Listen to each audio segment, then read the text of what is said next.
My name is Michael Gordon, and this is Katherine Gordon. And we're building in the Newport plan in Tucson Village. Great.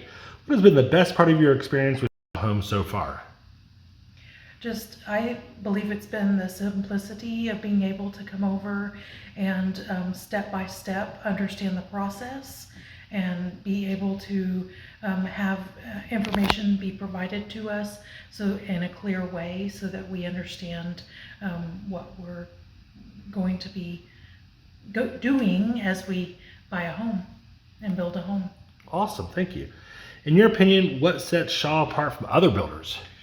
In my opinion, Shaw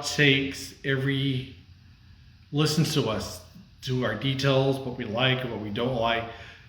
Their caring attitude, they're not doing shortcuts. They're real people, and they do care about what your thoughts are.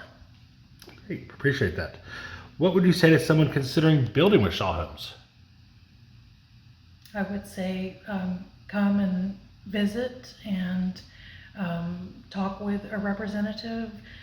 The staff here have been very professional and open about the process, and check them out before you go to other builders, and just to see if they will be a good fit for you as well.